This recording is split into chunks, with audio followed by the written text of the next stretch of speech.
Good afternoon. Welcome to our regularly scheduled Enterprise Committee. My name is Lene Palmisano, and I chair this committee. And with me here at the dais are Council Members Steve Fletcher, Alondra Cano, and Lisa Goodman. We are a quorum and authorized to do the business of this committee. We have 7 consent items this afternoon, and then we're going to switch what's on the agenda, the order of what's on the agenda, to have the coordinator update first, and then we will dive into the enterprise communication audit findings. So if I may just read the consent items for us. The first is a contract amendment with the University of Minnesota for computer-aided dispatch services. The second item is a contract amendment with Bentley Systems to upgrade our current version of our enterprise license subscription. Item number 3 is a contract with Clockwork Active Media for website consulting services. Item number 4 is a contract amendment with DataNet for the Legislative Information Management System, otherwise known as LIMS. Item number 5 is a contract amendment with Medica to provide medical plan options for our Medicare-eligible retirees. Item number 6 is an amendment and restatement of the City of Minneapolis Health Reimbursement Arrangement Plan, or HRA plan.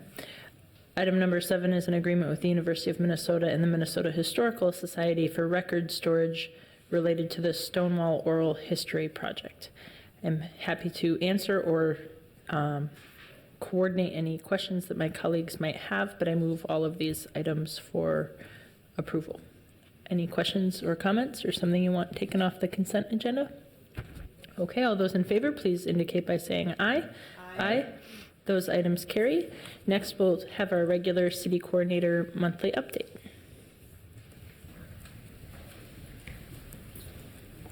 And we'll welcome our new interim city coordinator, Mark Ruff.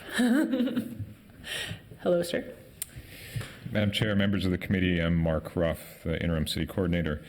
I was asked to, just in terms of an update generally, first of all, I just want to say thank you to all council members for your support in this endeavor. You have a great staff here at the city and within the city coordinator's office, and I'm grateful for your support and your support of them. I was asked also to address the presidential visit last week and just the efforts that went into enabling a safe environment for people to express their First Amendment rights. I'm happy to say that we had several departments who worked very well together in the preparation and execution of the event. That includes specifically Minneapolis Police Department, the Fire Department, our 911 MECC Department, Public Works, and Regulatory Services. Many of them had to adjust on the fly within a matter of minutes. Many of their employees worked unexpectedly overtime, and certainly appreciate all of their work, as well as our partner agencies and from law enforcement, Hennepin County, and at least 2 other county agencies and 1 other city agency that supplemented personnel with MPD and coordinated efforts. The issue of costs has garnered a fair amount of media attention.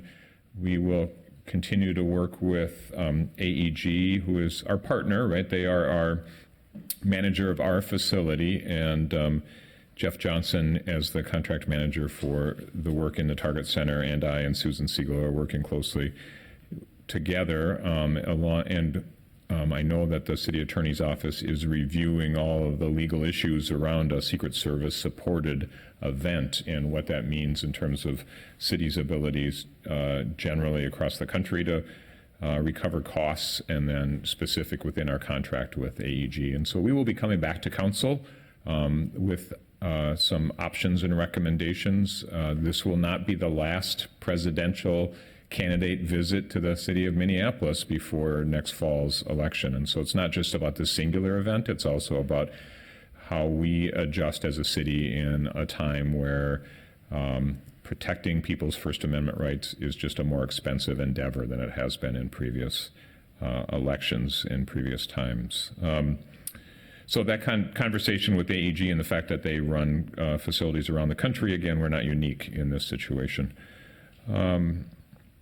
Last thing I do want to highlight is out of that event, there was 1 arrest and 1 citation. And so I think we should be proud of the work that our police force has done, and I certainly expressed that to the chief. I'm sure many of you have expressed that as well. And just an affirmation of us as a welcoming city and a place where people can coexist. And I witnessed a number of healthy conversations that occurred. And I'm sure each of you who were down there witnessed the same thing. And so from that standpoint, I am equally proud of the citizens who engaged in the way that we would expect citizens to engage. So, and residents as well as visitors, I should say. So other than that, we do have, as the chair is well aware, we have budget hearings coming up, and the coordinator's office will be presenting the budget. Danielle and Andrea will be specifically presenting the coordinator's budget. And with that, stand for questions or clarifications.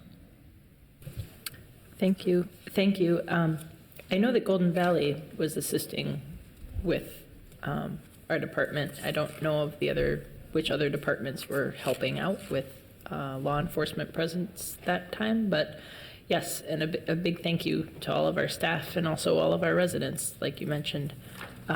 Any other questions or comments about this part of the coordinator's presentation? I'm not seeing any. Thanks. Thank you.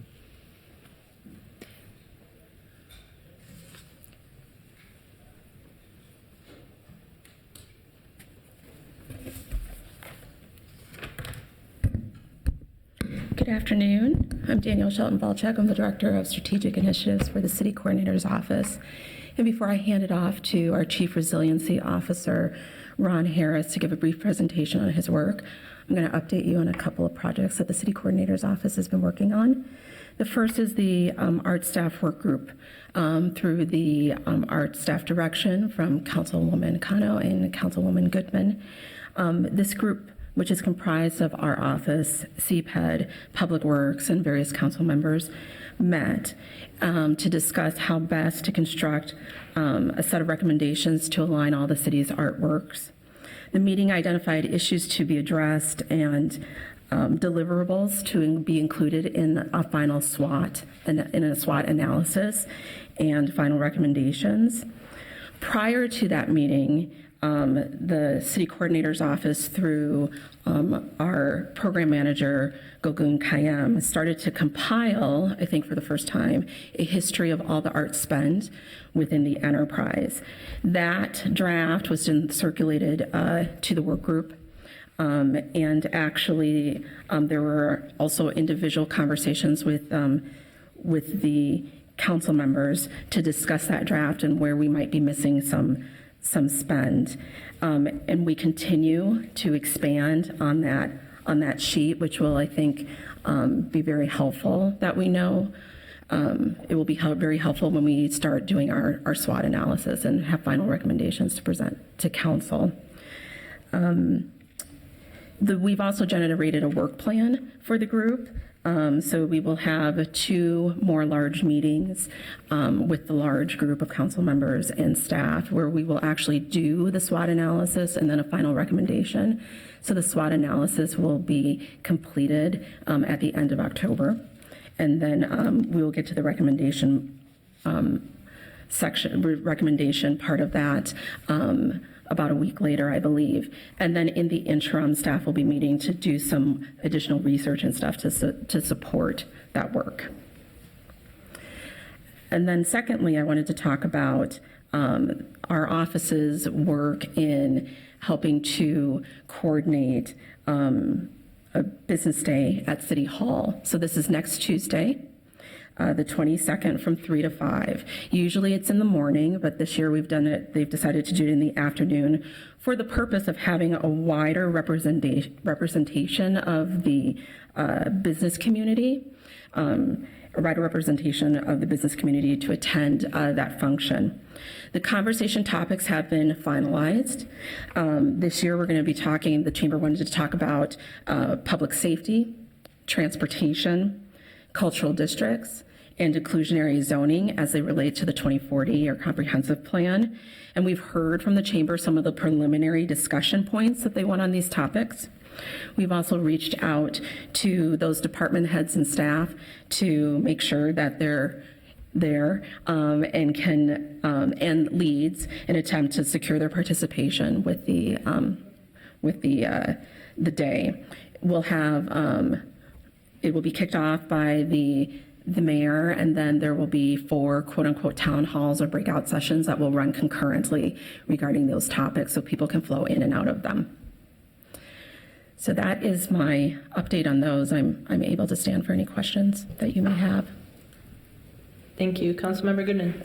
Thank you. Thank you for organizing this. I won't be there, but which is kind of, did anyone check schedules to see the availability? I understand the mayor's speaking. I don't really need to listen to the mayor speak to the business community, but I don't really see a role for myself in it, and I don't see that you guys think there's a role for us, not you personally, but the chamber, since they didn't check with any of us to see if it was free on our calendars. So I guess that was a statement, not a question. But, you know, I represent the business community. You'd think checking with my calendar would be important, but that didn't happen. So if you want everyone to show up, I would maybe make an ask before you set the date. Just like there's an event going on right this minute, actually, with the mayor and a council member that was scheduled at the exact same time as a completely published committee meeting on renters, some tenant remedy stuff. And no one, this is a published meeting. I mean, Mr. Carl goes out of his way to make sure not just that you know the calendar, but like every week we get a calendar. But yet there was a meeting scheduled at exactly the same time on a topic that was important to a lot of people. So it seems like we're checking with 1 or 2 people on scheduling, and then everyone else, you fall in line. I'm falling in line with established committee meetings as set up by the clerk.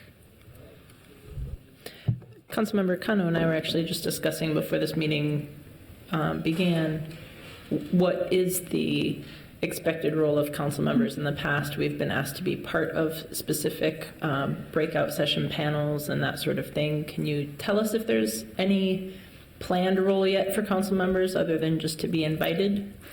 Yeah, I can tell you what I know from having a conversation with Christine at the regional chamber.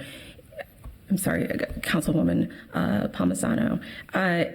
It's my understanding that at this point they were asking, at least for the panelists, to be either department heads that or leaders within those topic areas to kind of field questions. But there was, my understanding, or the hope from the chamber was that council members would be present during those conversations, at least to hear some of the concerns of business leaders, and to engage in the conversation in a way that they felt comfortable.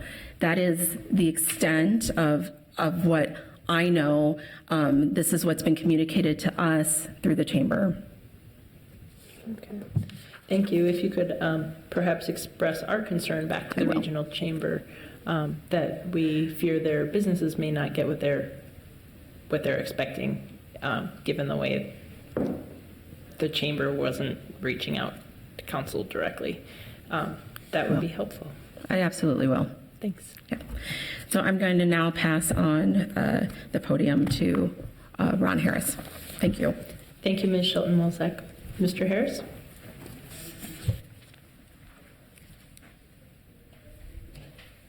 Got a little short deck for you, so let me plug it up for you real quick here.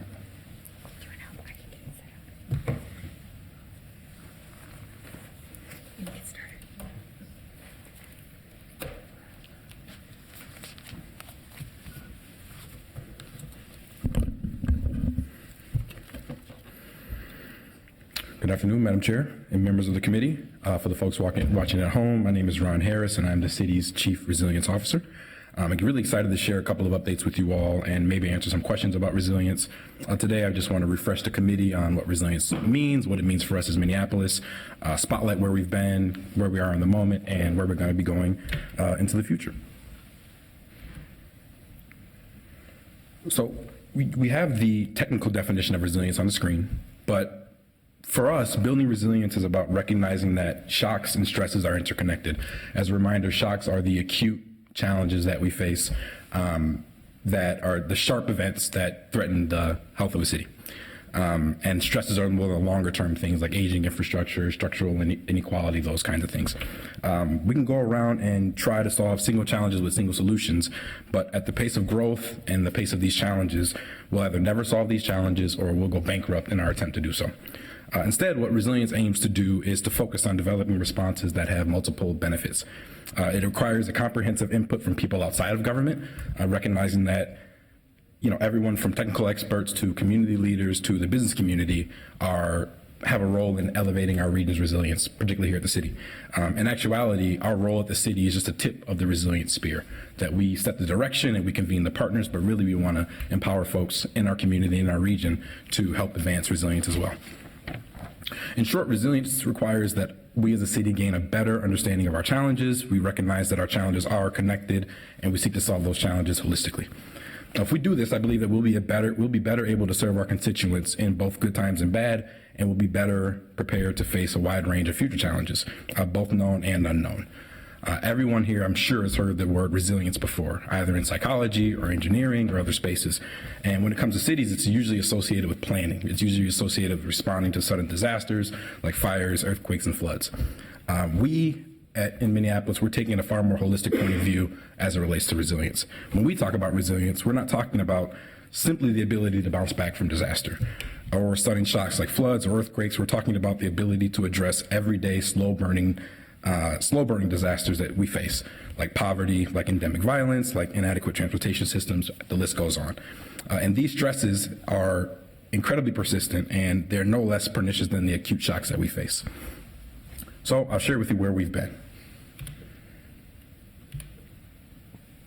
So in May of 2016, Minneapolis joined the 100 Resilient Cities Network through the Rockefeller Foundation and began to develop a concept of resilience in Minneapolis. The next iteration of that was the agenda setting workshop that I believe some of you were actually at, or some of your aides are at, in December of 2016. The agenda setting workshop was really a kind of a high level, thought-provoking event with a diverse array of leaders with the goal of really bringing everybody together, introducing them to what resilience means in Minneapolis. What came out of that, and I can share that at another point, but what came out of that was really just the start of identifying what our unique challenges are and the shocks and the stresses that exacerbate what those challenges are. From there, we hired the city's first CRO, where she began to engage a wide range of stakeholders, from one-on-one interviews to focus groups and different things like that. And she started a deep analysis of what our strengths, our weaknesses are, and many of our opportunities and our threats. When I got on board in January, picked up right where she left off, engaged in a very deep and very broad set of engagement, really getting deep and asking the big questions about what these challenges mean for individuals and groups of people in the city.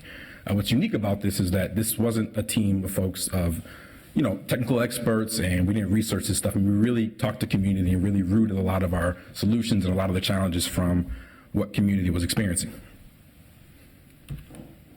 So really what this slide shows us is at the beginning of the process, we did a lot of one-on-one interviews and combine that with starting to talk about what the strategy looks like, right? The goal of the work is to develop a strategy with actionable items that we can execute on, measure the results, figure out if they're funded or unfunded, et cetera. Then we got into a space of visioning. So this is where we get to be creative. This is where we get to ask big questions about what resilience means for us and the direction that we need to take. This is the same timeline, but it just shows more in detail the things that we did. This is just a graphic notation of the agenda setting workshop. So you can see the different kinds of people that were involved, from public health commissioners at the state to small business owners and everybody in between.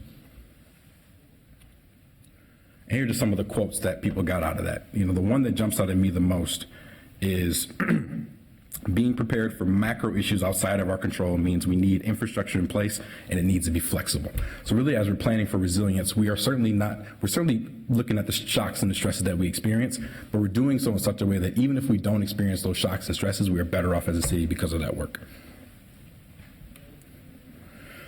So this on the left shows the level of engagement, or the people that we engage with to get this information. So again, the shocks and the stresses that we identified didn't come with a small group of people thinking this up. This actually came from real engagement. So it started off with the agenda setting workshop, looking internally at OEM and CPED, looking at some surveys that we had already released as a city and taking resilience analysis out of that and applying it to some of this learning. And the one-on-one interviews and some more surveys. What came out of that was this list of shocks and this list of stresses. What's important to know about this is that this list is not exhaustive, but really is meant to be kind of a starting place for us as we move forward, just to get a good snapshot of what people are facing and what they feel like our unique challenges are in Minneapolis. So this just shows some of the, this shows the pieces of the work and how we're thinking about prioritizing it. So again, this is all ongoing as well. This is iterative, but it's also constantly moving. We started off with relationship building and context setting, and we're still doing that work. But then we got into a space of research and analysis, and we're still doing that work. We're now in the space of doing community, stakeholder, and engagement, and we're still getting lots of learnings from there. And the point that we're at today is a strategy development. So we're taking all those learnings, taking all those surveys, taking all that engagement, and start to think critically and strategically about how we address these unique challenges. So here's where we are today. Mr. Harris, when you talk about doing community engagement, are you talking about external to the city of Minneapolis or internal to the city of Minneapolis? And can you help me understand? I mean, I saw it looked like you had an artist at a community event in one of your slides, but what do those events look like? Who do they draw? How are they communicated? Yeah, it's a really great question. So that slide was from the agenda setting workshop in December of 2016. So that was just like our big kickoff. This was before the first CRO was actually hired. But the event, the engagement that it looks like right now, there haven't been a lot of events, right? So what I really wanted to do was work a little bit closer with you all having constituents and having those public events. The engagement thus far has been more small group, more focus group, more one-on-one interviews, and going from there. So, and those are specific to the idea of resilience, both shocks and stresses? Yeah. So they're not, you're not like piggybacking on somebody else's presentation about some other topic to see what there might be. These are your own that's great. There's both, right? So that I appreciate you asking that question. So the value of this resilience work actually is that we don't want to come into the city and make people do more work, right? And I certainly don't want to come to the city and come up with just a new plan. However, the value is identifying existing work streams that, frankly, before a CRO ever got to the city, there were elements of resilience that we did in our work every day anyway that just didn't have that title. And so part of this is the engagement has been internal, meeting with department heads, mid-level staff, et cetera, figuring out what they're doing currently, and then how can we align those efforts to drive towards more resilient outcomes. I think of resilience similar to equity, right? That you can go in and you can identify good work happening, but until we align it and run it through that lens of equity, it's not going to be equitable. The internal engagement has been very similar, right? Again, meeting with department heads, meeting with other folks, seeing the kinds of work that they're doing, bringing people together, et cetera. The external engagement, like I said, has been more one-on-one interviews. It's been looking at survey results that, for example, during the 2040 process, there was a lot of that deep engagement work and a lot of survey results, and just capturing that work that's already been done as well. So I say all that to say there have not been any advertised public events. I would much rather have a thing to point to for something like that to convene people and convince them to come into the room. But they've been, again, more small group, focus group, and one-on-one interviews. And so you've hand-selected the people for such focus groups and interviews? No, it's more having those one-on-one interviews gives me a picture, and that's one of the questions that I actually asked, like, who else do I need to be talking to? Who else do we think will be helpful in helping us define what we're trying to do or identifying what our unique challenges are? Right, so it's been identifying business leaders, right, folks at the chamber, other corporations, small business group folks, looking at the list that was built before I got here of the intended audience and the intended interviewees, and then relying on some experience that we've had at the city already and identifying who some of those people are. Thank you. My last question before you move on is just that you mentioned the racial equity efforts, and one of the outcomes of racial equity efforts has been to look at practices that we do already in our city and ordinances and policies that we have and go back and change them. And do you expect that to be an outcome of this grant, is to come up with a list of places that we go and change these ordinances? Is that an expected outcome of your work on this? Thank you. That hasn't been an expected outcome. That's not to say that that shouldn't be an expected outcome. I think it would be actually really interesting is that as we move forward together, and particularly as we all get more familiar with the resilience work and we all get familiar with the direction that we're taking, that we then go and look at some of our ordinances and say, hey, wait a minute, this actually could be more resilient if we did X, Y, and Z. Or this ordinance could drive towards more resilient outcomes. Or we can even ask questions like, will this policy or its proposal challenge our resilience in the future? Yep. Thanks. Mm-hmm. I'll also say that a lot of this resilience work is about looking at moments that we've had in the past where we've had to be resilient or we've identified when we weren't very resilient. One of the examples that I use all the time is the floods in North Minneapolis. I'm sorry, the tornadoes in North Minneapolis that occurred a handful of years back. There were big questions that we should have asked before we faced those tornadoes, that when we did face them, we would have been better equipped to absorb that as a challenge and bounce forward because of it, right? But because it occurred in North Minneapolis, because certain decisions weren't made and questions weren't asked, right? When the city caught a cold, North Minneapolis got pneumonia. You know, and so that's how we're looking at this work, that even though we can't predict that we're going to have tornadoes, or we can't predict that when we're going to have those floods, we know that we're going to have them, and we're setting ourselves up so that we can absorb that, and not only absorb it and bounce back, but the key is to bounce forward. How are we better because of the challenges that we face? So here's where we are today. So these discovery areas, and that's a really technical term for it, these are just essentially how we're categorizing the work. These are kind of the big research questions. This is how we've started to sort some of the shocks and some of the stresses into some of these categories. When I approached this work, I really wanted to root this work in real people's experiences. So I wanted to look at the city's role and how we look after our people. As we were ranking some of these and sorting some of these shocks and stresses, that was a theme that emerged, that we obviously as a city have a role in maintaining and prioritizing and advancing people's ability to live their best lives in Minneapolis. Then I thought, okay, great. We're focusing on our people, we're diving in deep, we're asking these big questions. Now we need to look towards the future as well. What are the things that we need to think about that we're not asking those questions? How is climate change impacting our economy? How is technology and automation impacting our ability to employ our members of our city? I can go down the list about the big questions that we're asking about the future. And then when we put those two things side by side, you recognize that the link between what we're going through now and focusing on our people and what we're looking towards in the future, Minneapolis as a system plays a unique role in that space. So we need to look internally and look critically. And this is actually addressing the question that you asked, Madam Chair, is this is the section where we're looking at policies and ordinances and different practices in the city that are driving towards less resilient outcomes. And we start to shape them in such a way where they do the reverse of that.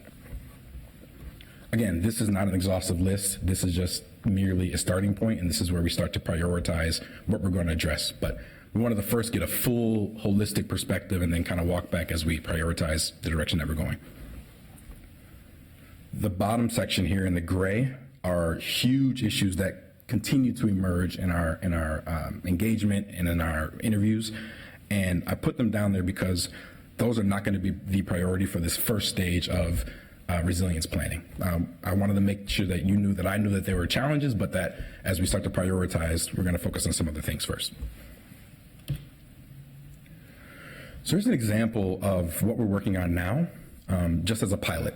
So I've been working with the Sustainability Division and the city's health department, and the three of our divisions have been applying for grant money to advance a resilient hub pilot in Little Earth.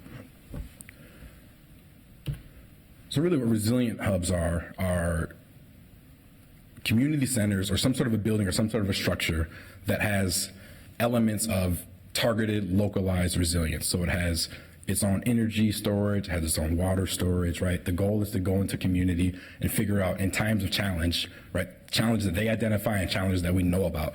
How do we set up a structure that they can go to get the things that they need without having to come all the way to City Hall or for us to go all the way there? I mean, that's a longer term vision. And in this structure, right, we do a lot of community engagement to figure out, again, what they see their unique challenges are.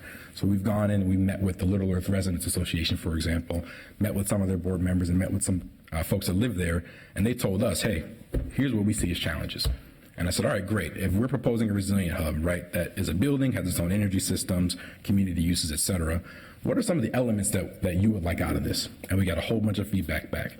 One thing that I thought was really unique was in times of challenge for them, they want to ensure that their cultural traditions are prioritized and advanced even in the midst of those challenges. Now, without the community engagement, we would have shown up at a community center, we would have set up a nice, pretty resilient hub, and it wouldn't have served the purpose of resilience because it didn't meet the unique needs of those that we're trying to serve.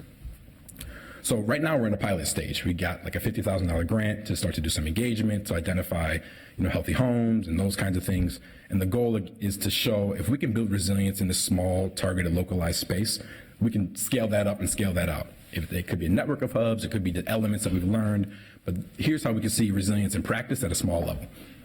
Just one example.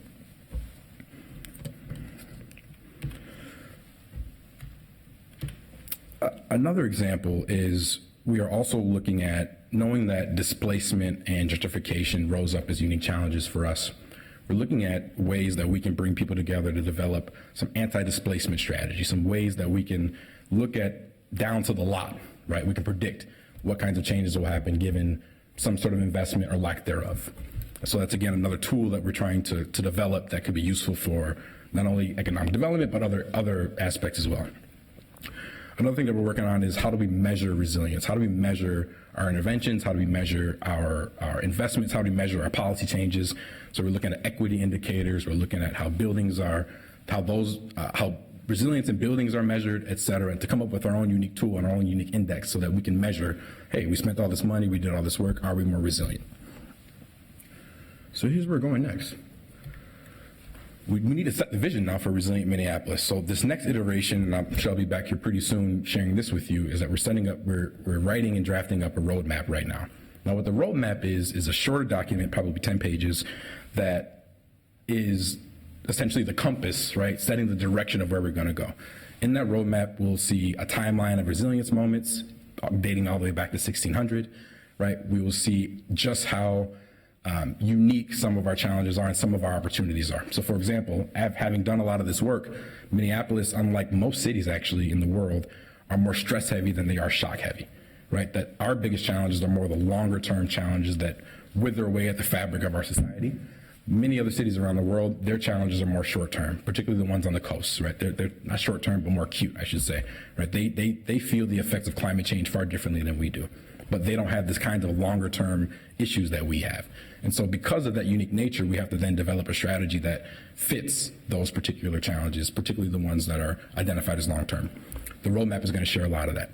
At the end of the roadmap, it'll give you a bit of a structure for the long-term strategy, right? So the strategy is going to be actionable, implementable, specific actions that we can measure, we can see how much they're funded, we can see the progress, et cetera. So this isn't a philosophical paper. This will be, here's the things that we have to do to ensure a more resilient Minneapolis.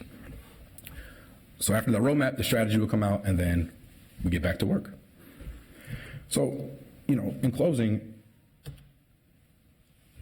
this is a vitally important thing for us to consider, right? When we think about climate change and we think about the fact that we have just about a decade to take significant action at every level of government before the damage is irreparable.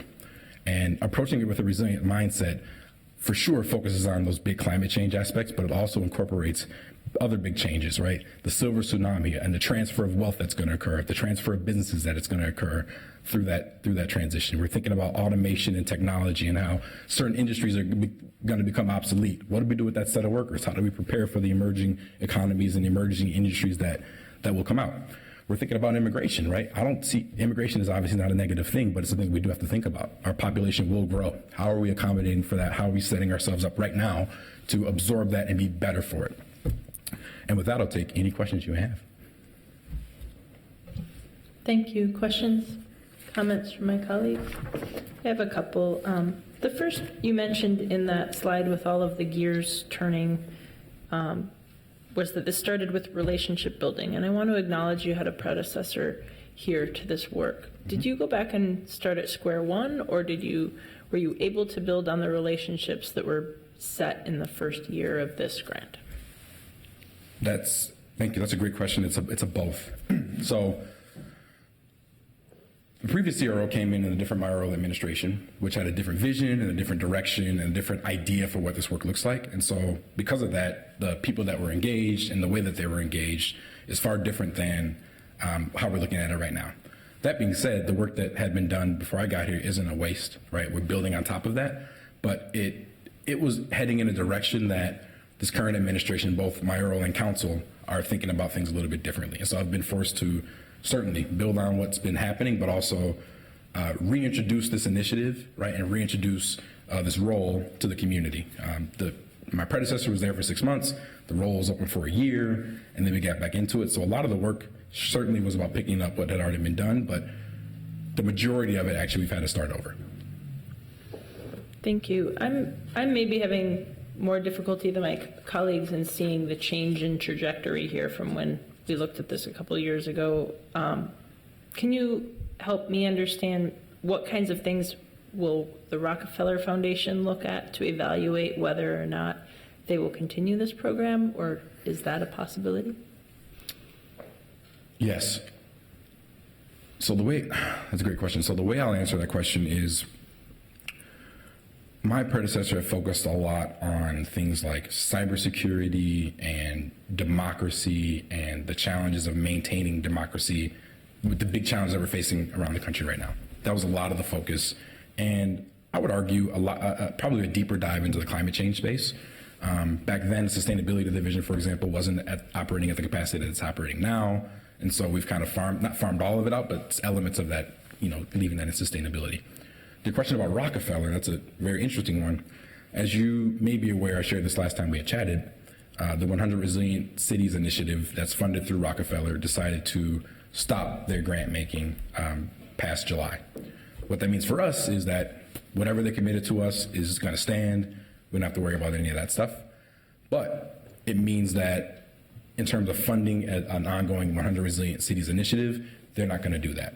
However, what funding does exist at Rockefeller as it relates to 100 Resilient Cities is a new jobs and economic security, I think that's what they're calling it, initiative, where they're looking at strategies, like I mentioned earlier, that we're developing as a city. They're looking at those specific actions, and if they, in their minds, drive towards economic resilience, economic vitality, economic security, economic inclusion, then they will be primed for funds. So these action steps that we identify that we need to take, if there's a dollar amount associated with them, and there will be, those will be primed for investment from the Rockefeller Foundation. What's interesting at this iteration, they're only looking at cities that have a resilient strategy, which is what we're writing right now. Thank you. Do you partner with Hennepin County? Because they have a lot of efforts going on in the sustainability space. Both, I guess, predominantly in what I know from a climate change perspective, but I'm sure there are others as well. So can you maybe share a little bit about how you work within a more regional space with the county? Absolutely. So what's interesting about what our external partnerships are becoming is that what we really wanted to do first was do some of this internal work first, right? Set up some of these work streams, make sure that the work is set up in a good space. And now we're just starting to engage external partners, from the county to the city of St. Paul to Met Council to the state. I can go down the list with the folks that we've had conversations with and starting to form some partnerships and some relationships. Now, when I talk about the overall strategy and the specific actions that will show up in that strategy, the city won't actually own all of those, ideally, right? Like I said, we're the tip of the spear, but the rest of the spear is the rest of the region. So certainly a handful of those actions will be city-driven. We own them, we fund them, whatever the case is. But ideally, we would have done our work and identified what are the actions that some nonprofits are taking, what are some actions that other government levels are taking in Hennepin County, et cetera, and incorporate that into a strategy, right? Helping to align what they're doing with the vision that we're casting. So I'll say right now, we don't have any formal partnership with Hennepin County as it relates to an action. One of the things that we're looking at, though, to partner with them is on homelessness, for example. I had a conversation with our previous city coordinator, and I asked her this question. I think we did a decent job of the encampment. If an encampment happened at the end of this year, would we be prepared? She said, yeah, we'd be fine. I said, what if one happened 2 years from now? Will we be prepared? She said, no. She said, this is largely built on personalities and not an actual structure or a system. And that's where I think the resilience work starts to slide in, where we're setting a structure, we're setting a system, irrespective of individuals who are occupying those roles, right? So you call up a bunch of folks that yeah, that's going to get the job done. But what if those people leave and all that knowledge goes with them? We're in a bad shape there. So that's just an example of looking at what Hennepin County is already doing in homelessness space. What did we do? What did we learn from the encampment? How do we then start to slowly build the kind of structure that even if we never have another encampment, we're still better off because of that work. We're better off because of the streamlined information. We're better off because of the communication protocol. We're better off because we're thinking in a more holistic way and thinking about other partners that can help us in this mission as well. Any other questions or comments from my colleague, Councilmember Cano? Thank you, Madam Chair. Appreciate this update. This has been a really important topic throughout many cities, and of course with the climate change conversation as the primary lens with which many people engage this frame. I'm curious about, there was some feedback I had gotten from our most recent city coordinator, Nuria, who mentioned that there was, I think, some conference or some kind of gathering of resiliency folks, perhaps some kind of cohort that you were all a part of, that really inspired her to think about this as connected to cultural districts. And I'm curious if there was any information you could share on that topic, because unfortunately, due to the transition, her and I never got the chance to sit down and talk about what that meant. But I know that she was really excited about it and was making some connections. And if you did have any insights on that front, I'd love to hear them. Yeah, absolutely. And with that transition, that part of the work has slowed down a little bit too. But the context of that, we were in a global resilience summit where we had talked a lot about some anti-displacement work. We had talked a lot about cultural corridors and, again, targeted localized resilience and then scaling up from that. Nuria was inspired because we engage with a set of folks and consultants that I'm working with actually who, in partnership, we're developing that tool that I mentioned earlier, that we can look at districts, we can look at neighborhoods, we can look at corridors to plan for displacement, to, again, consider what kinds of investments are needed, and if those don't happen, the state of that lot or the state of that community or whatever. Just as a way to concretize and formalize our process for localized economic development, frankly. So where that work is today, I'm now, as you know, the cultural district work is in long-range planning, I believe. We're just now engaging with those conversations, first thing on Monday morning, actually, with Heather Worthington. And the goal is to, at least in my mind, the goal is to, if we have 6 districts identified, look at one for now, right? Pilot one for now. And I've had some conversations with people about figuring out which one fits the criteria. And then we start, as we're developing that tool, we use that district as a pilot for the tool. And if it works the way that we think it'll work, or if it gives us the insights that I believe that it will give us, we can then scale that out to the other 5 districts and or identify if other districts could fit that criteria as well.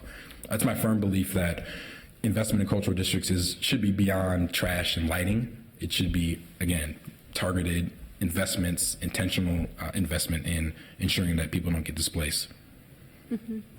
Thank you for that.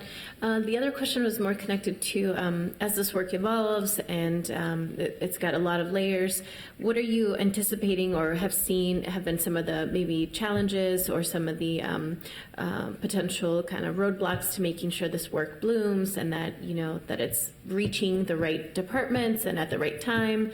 I'm just curious about that because we're a very large, complex organization and sometimes, you know, things can be a bit hard to get going. So just curious if you have any insights as to what those could be or are. That's a really good question. You know, beyond coming into an initiative that was vacant for a year, a significant barrier is, again, just the reintroduction and the re-education of what this means, not only for us, but what this means for everybody else in our region. A significant barrier has been, you know, because it's grant funded, to be quite frank, oftentimes we get the habit of thinking, oh, this isn't a real priority, or this isn't something we're going to really dig in deep. We're just going to weather the storm until we get a new grant, or weather the storm until we get new whatever. And so a big challenge has been like, no, this is, if we have the program or not, we're going to face these challenges. It's up to you to decide how you want to engage with this, but it's up to me and our team to show and make the case for the unique challenges that we face, right? And then just a capacity question. I mean, when you tackle such a big, heavy concept, we need teams of folks, right? So one of the things that I'm really excited about doing is empowering other city staff, right? Even though they're not my staff, getting them into this resilience mindset, getting them to the place where they can look at their existing work and kind of be the resilience eyes and ears within their own departments and their own divisions. Because I guarantee that a lot of the work that we're doing already is resilient work, and we just need to coordinate it, align it, make sure people know about it. I've had a series of internal gatherings, for example, from city staff, and even just them being in the room for 1 hour talking about resilience, they realize, wow, a lot of the work that you do in civil rights, we're actually doing that upstairs in sustainability. We need to connect more often. And because of that, they're now starting to work together in a way that, at least on the surface level, we wouldn't have thought to call that division or that particular department to participate in the work. Okay. Thank you. Appreciate those insights. Any other questions, comments? I don't see any, Mr. Harris. Thank you. Thanks so much for your time. Is it fair to say this concludes the city coordinator monthly report? Great. I will move to receive and file that update. All those in favor, please signify by saying aye. Aye. Opposed? That carries. We'll move on to what is our biggest body of work to go over at the Enterprise Committee today. Director Bergstrom, welcome.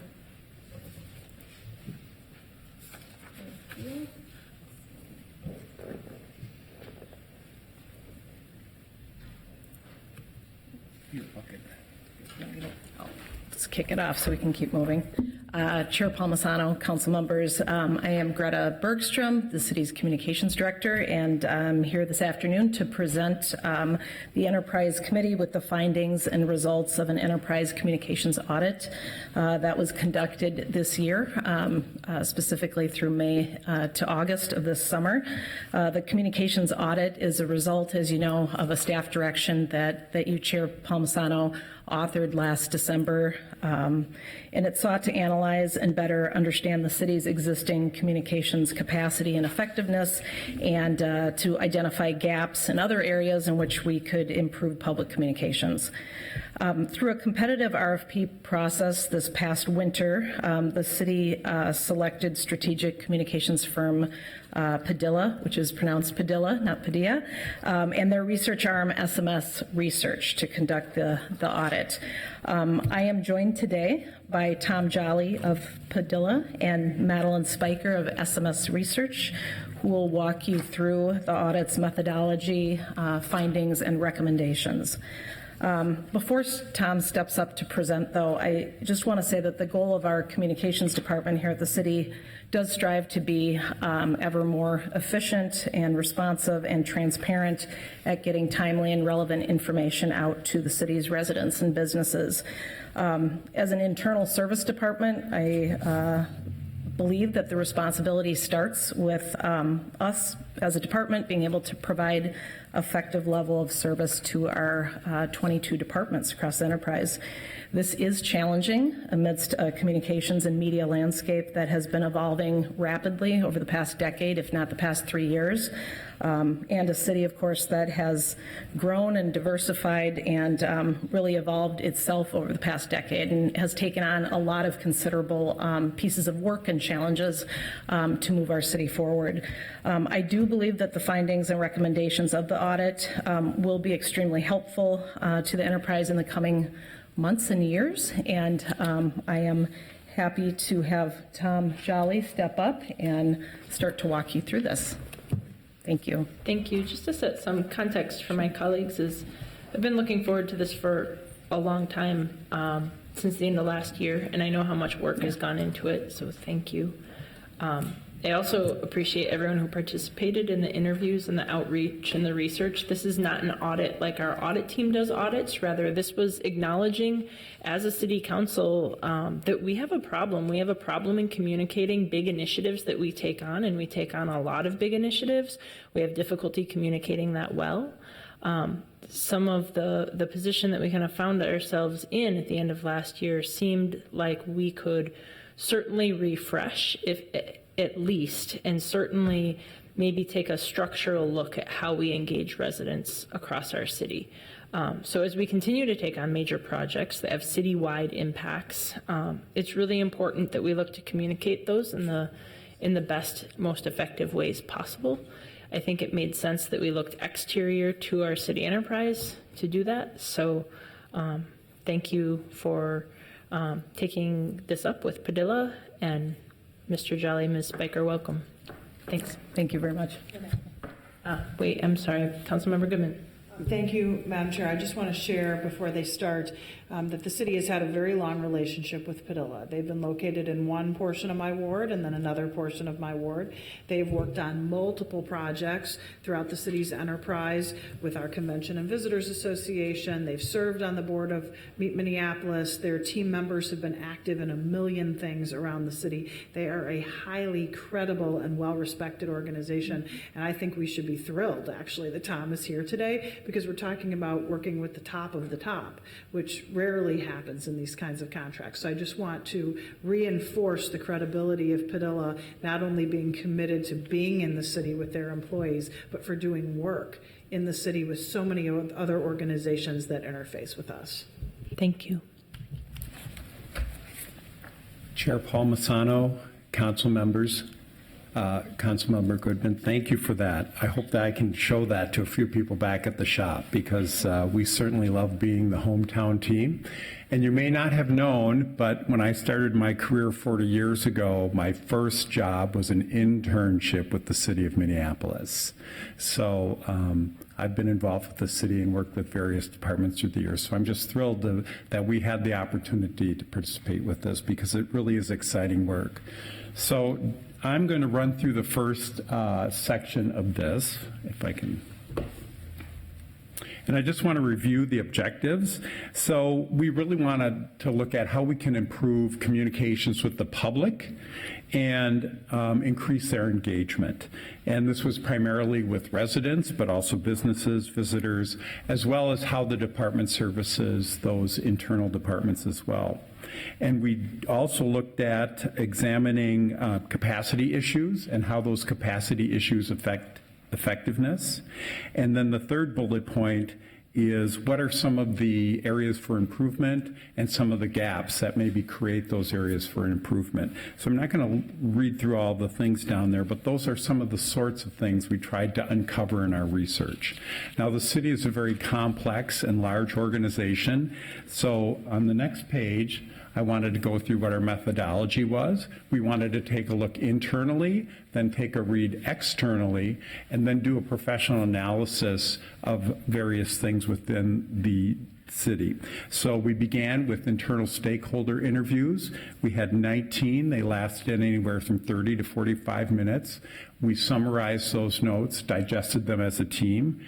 Then we developed a resident survey to get that external perspective. Let's go to our customers and see exactly what they think. We conducted an online poll of 523 residents.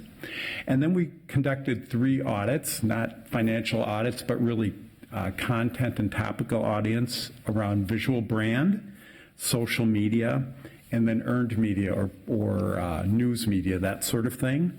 And then we had various conversations within the department as well to get a better understanding of how communication actually happens in the city, because it is a complex organization. There are many layers, so they were very helpful in helping us gain an understanding of how everything works together. So I want to review some of the key factors on the next slide that are really driving demand for communication, because they're really important. And we've heard some of them already. So the growth in the city itself, the number of residents, the number of programs, and the number of initiatives that are being undertaken by the city and the city coordinator's office. Also, there's a growth in big complex initiatives, we've heard that, as well as grant-funded programs. And on page 8 of the summary report, you will see there's some mentions there, but a good example is the health department received a grant for reducing opioid abuse. There was an allocation for a full-time staff to develop a program, do some programming, but there really wasn't any dollars or consideration given to communications. So that adds to the burden of communications. We also live in an environment of great transparency, and the media are demanding more information. And this works in 2 different ways. They may get a tweet and be curious about something and make a request for information. Or we're also seeing among the media fewer reporters and editors out there. So when somebody gets assigned a story, they may have no background in the topic we're providing information to. So that puts a great information burden on the department and others to bring that person up to speed so they can report intelligently on the topic. Also, there's a growing interest in social media, not just by the general population, by all city departments. Most city departments see this thing called Twitter and Facebook, and they want to participate in some way. So that is another factor that's growing demand. I think also importantly, there's a demand for more visual, digital, and social communications in general.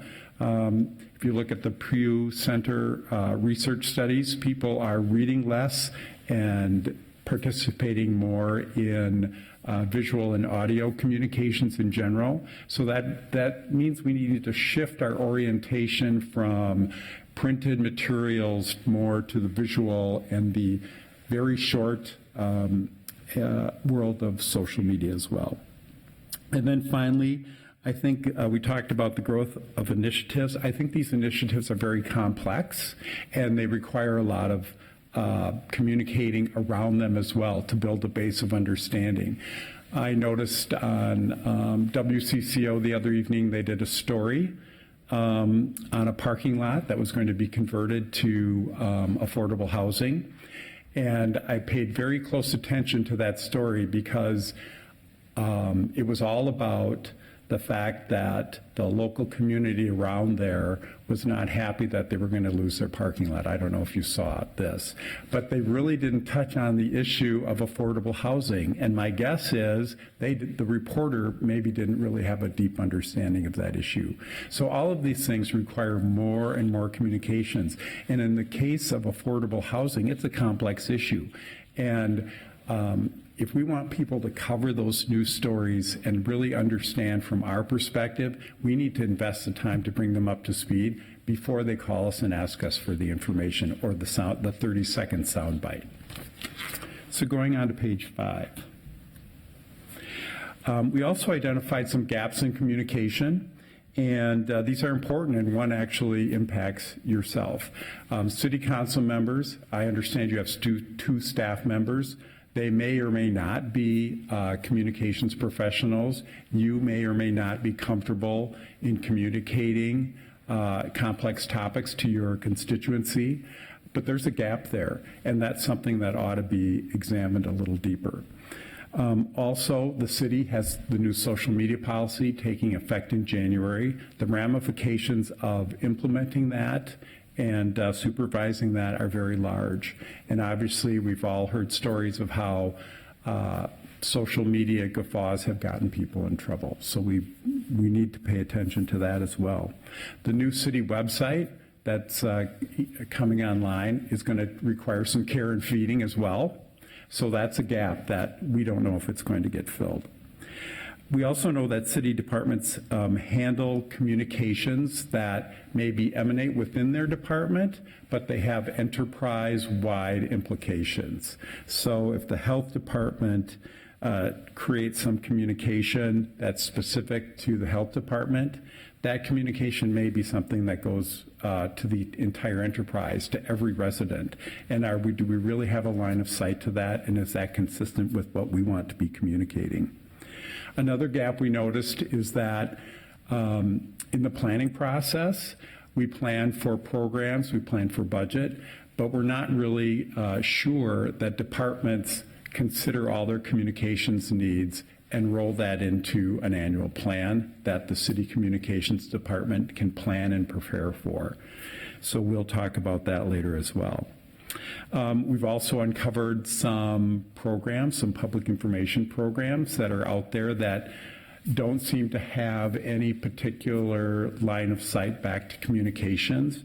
One in particular is some public information programs through the police department, where they're out in the community producing communications materials. And if you read these communication materials, you have no idea they're connected to the city at all. So it's important that we understand that there's a line of sight back to all city communications. And we also looked at the workload of what the existing department handles and what the resources are and what's coming in the door. And obviously they're reaching a level of capacity that we'll talk about in a little bit more detail. But in general, what we did is we looked at some organizations of similar size and scope in terms of constituency, number of employees, that sort of thing. And we found that the average organization of similar size has twice as many communicators on staff across the entire organization. So now I'd like to move on to enterprise communications. Oops. There we go. So what we found is that the city is neither centralized or decentralized, but something in the middle. And we find in general in organizations when communications are centralized, they're more effective.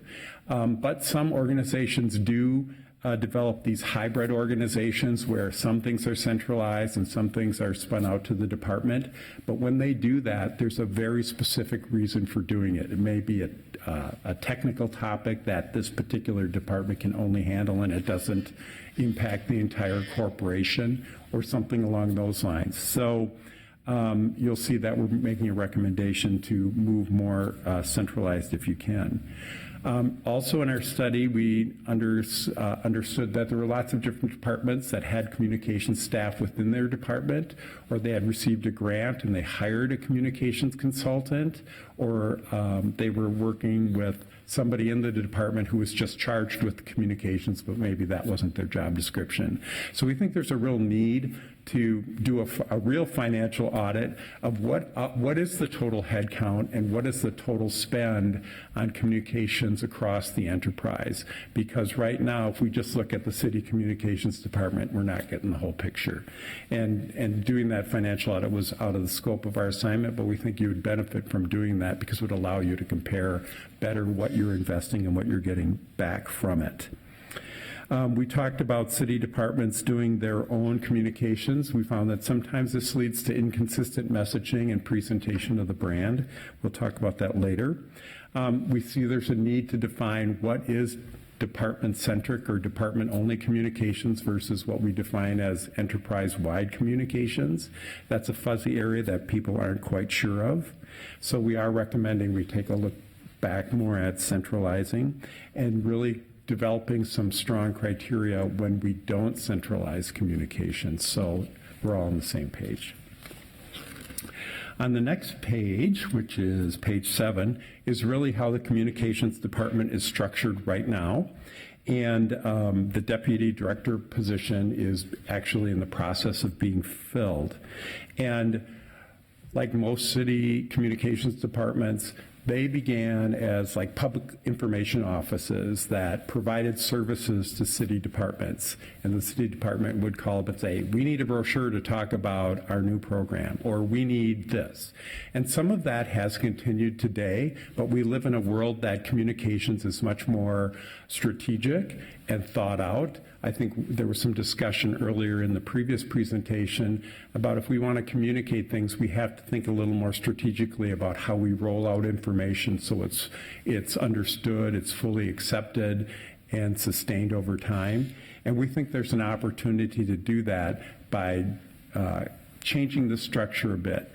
Right now, we have a lot of professionals who are discipline experts, media relations, video production, and in doing their work, they also think broader and will ask departments, well, why do you want a video? Is that really the right answer? Maybe we need a little news release, a video, and a brochure, because if we're really trying to reach these people, we need to reach them through multiple channels. So they are acting somewhat as consultants, but that puts a strain on what they do because they're doing two jobs.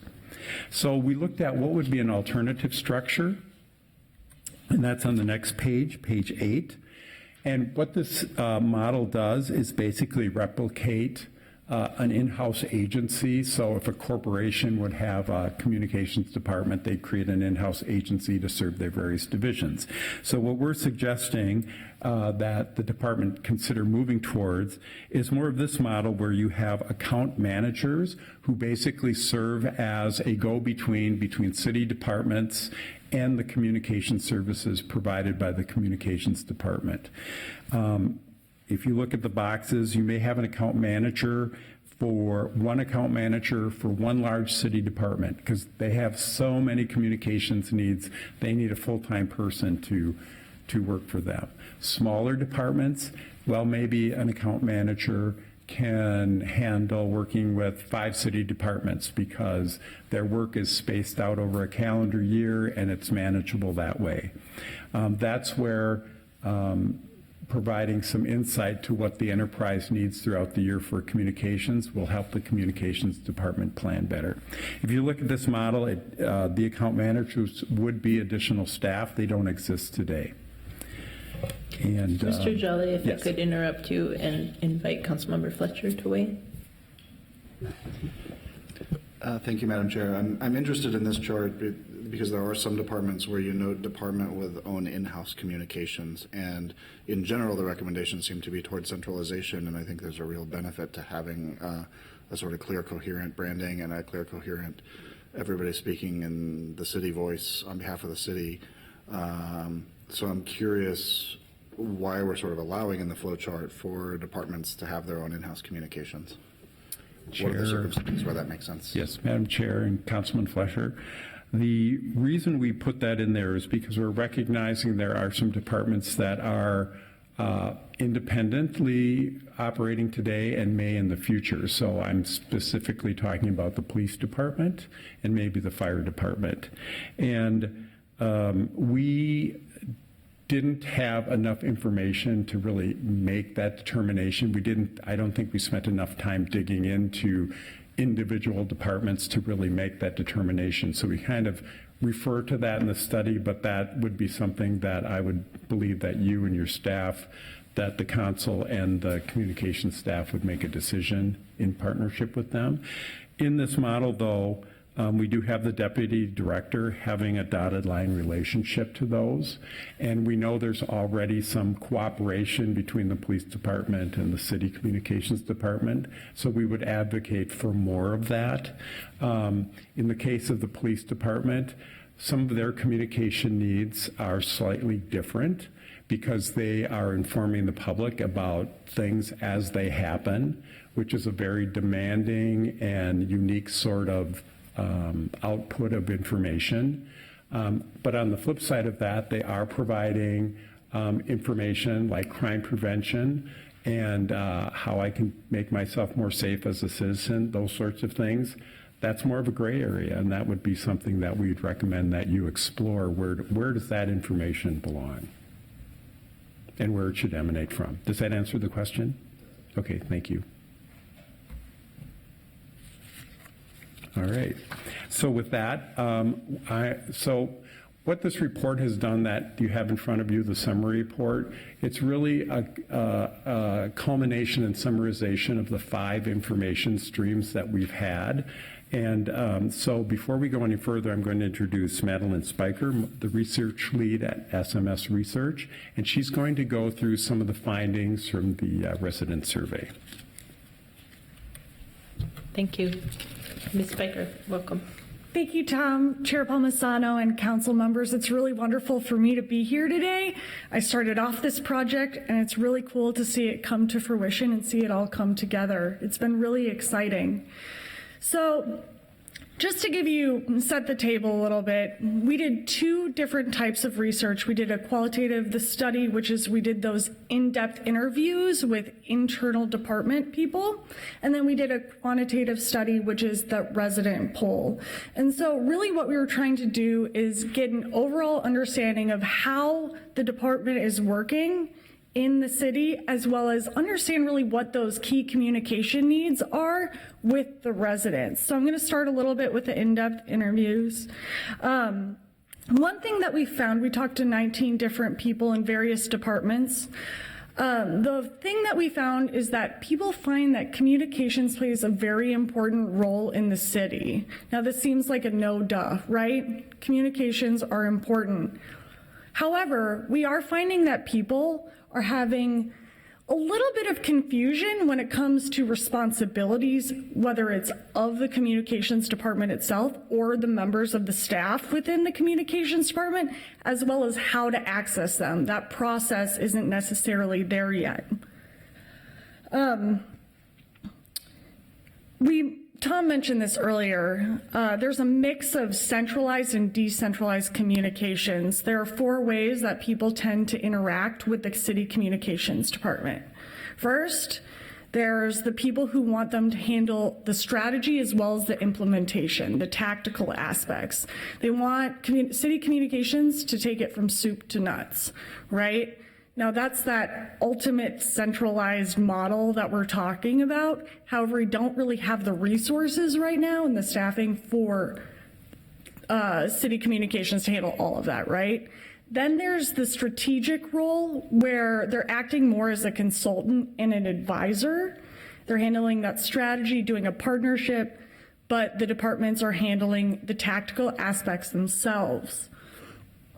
Then we have the vendor role. This is where the city communications is asked to take care of the tactical aspects. These are, do a press release for me, do a social media post, but I'm going to develop the strategy myself. And then finally, completely operating independently. And that's either for political reasons or because there is some confusion on that responsibility and access. Regardless, we found that one important thing about the city communications is success relies on personal relationships with the staff members. Those strong relationships are built on either a relationship with Greta herself or with the individual staff members. That's how they're accessing them. We did notice that there is this view that the city communications department is somewhat of a gatekeeper, and that's because there's that breakdown of communication between the department and the communications. So in order to foster this new system that Tom was talking about, it's important to have those personal relationships that facilitate that better understanding, communicating to departments what they need and what they don't need, how to accomplish those things.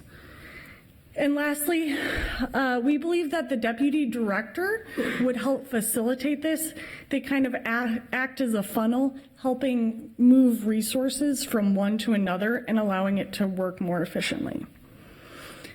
That being said, overall, people view the city communications department as resourceful and fiscally conservative. Any questions? Okay.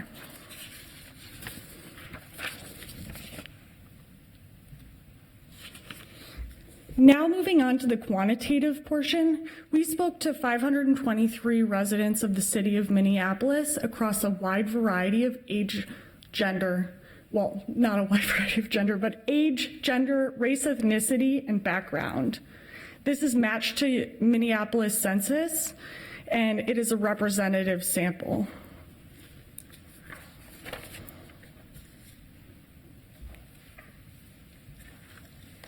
When we were looking at the data, one thing that we asked was the overall satisfaction level with the city of Minneapolis and satisfaction with city communications.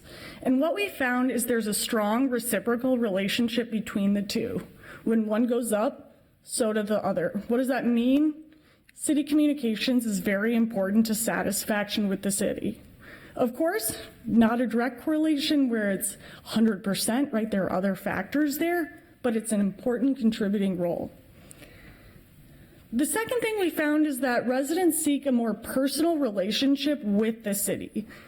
I'll mention this a little bit later when we talk about the information gaps, but currently they're receiving a lot of their information from those large broadcast services as well as less personal channels, and they're looking for that personalized information. And how do we see that manifest? Through email, text messages, and somewhat social media as well. We found there are substantial information gaps across all topics except parking. Parking has about the most amount of information that they want from that. That doesn't necessarily mean that people are doing a bad job, the departments are doing a bad job. It means people want more. There's this need for more information, and we'll talk about, we did a segmentation, and the informations range from, the needs range from basic updates to larger community health issues, but it's a good thing. People want to be more engaged with the city of Minneapolis. We also found, going back to Chair Palmisano's point about the difficulty communicating those large complex issues, we found that we looked at a variety of specific topics such as Minneapolis 2040, all the way down to winter sidewalk shoveling, looking at how that information is being communicated the level of awareness, if they know what it means. And we found that the more abstract the issue is, the less people know about it and the less they know about what it means to them. There's a definite opportunity there to communicate that. Part of that comes down to the abstractness of the topic. They don't really understand what it means. The second aspect of it is multi-channel use. We found winter sidewalk shoveling being really impactful across the board, partially because people have lived here for a long time. They know they're going to get a fine, right? And it's being communicated across all channels. We're not seeing the same thing with the abstract stuff. Overall, message consistency was viewed as good, as well as the content. The opportunity here is not to change necessarily the messages, but it's to change how and when you're communicating it.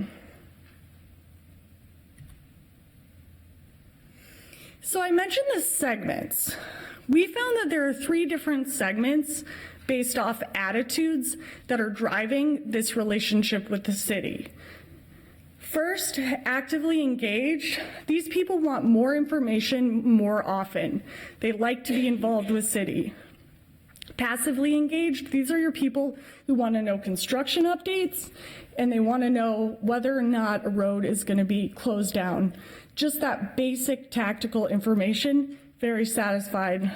And then there are the disengaged residents who have a weaker relationship with the city for their own unique reasons, and we'll go into those a little bit more. So we wanted to demonstrate this in a way that kind of makes sense linearly. So we put it in terms of a communication model: sender, message, channel, and receiver. Basically, who's sending the message, what that message is, how they're getting it, and what really this receiver's specific role is. Starting with the active engaged. These people, as I mentioned, they want a lot of information. And the interesting thing about these people is they want information that is more community oriented. Of course, everybody really wants parking information, but these people also want neighborhood information, election services. These are your stewards of the community, and there's an opportunity to bring that information to them more often. Again, we see channel preferences, and now I'm going to just give you a little bit of a warning. This doesn't mean they want only communication via email and text. This indicates that they want information that is personalized to them, and they want that relationship with the city.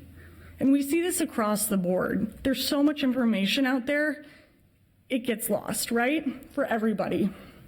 And finally, these people tend to be of slightly higher income, tend to be female, tend to be white and employed full-time. When you look at the passively engaged, these people are satisfied. They're receiving their parking updates, they're receiving their construction notices, they want to know about public transportation and commuting, right? Again, email and text. They want that personalized information. They don't want to sift through it.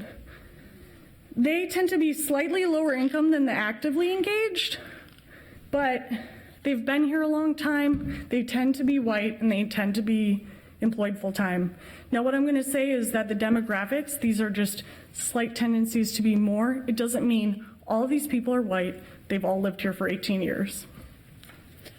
If I could pause you there just for a moment and invite Councilmember Fletcher to weigh in. Thanks. Thank you, Chair Palmisano. I'm wondering if you looked at as one of the sort of demographic data points, people who drive versus people who don't drive. You kind of made a joke about everybody wants parking information, and that's actually been one of my pieces of feedback that I've gotten from constituents and that I've passed on to communications, is that when we communicate about things like snow removal, we communicate what does that mean for cars, and we don't actually communicate to people what does that mean for pedestrians, what does it mean about sidewalk clearance and other things with the same level of consistency. And so I'm wondering if we have frankly built up an audience of people looking for information about what to do with their cars, because that's what we've communicated about, and that's so there's sort of a self-fulfilling prophecy in how we frame some of our communication over time. And so I'd be very curious to know what level of engagement people who own cars and drive cars in the city compared to people who use public transit and get around by walking and biking, how they're engaging with our communication. So did you look at that at all as part of the demographic survey? So we didn't look necessarily at those two specifically. We can definitely go back at the research and look at that because we evaluated information gaps in terms of, the commuting and public transport. But what I would say is, again, this is there are so many different departments, so many topics, so many information needs that we didn't necessarily focus on that specifically. What I can do is I can look at the data and see if we can find more about that. Okay. Any more questions? Okay, thank you. Okay. Finally, we have the disengaged. This was a really interesting segment to have because what they were really interested in was crime prevention and housing resources. These are the things that they feel they need to get through the day. Again, email and text, they want that personalization from the city. They want the information that they want, right? These people do tend to be of lower income and younger and non-white, again, fully employed full-time. So going back to all three of these, right? We looked at these based off of attitudes. It's really how they're approaching the city, and each of them have a specific way and opportunity that you can engage them. Now, this doesn't mean that it's necessarily a linear ladder of you move up to actively engage, nor would you want to, because passively engaged tends to be the most satisfied, right? But it does mean that it can allow the communications department to tailor to the different types of people that live in the city.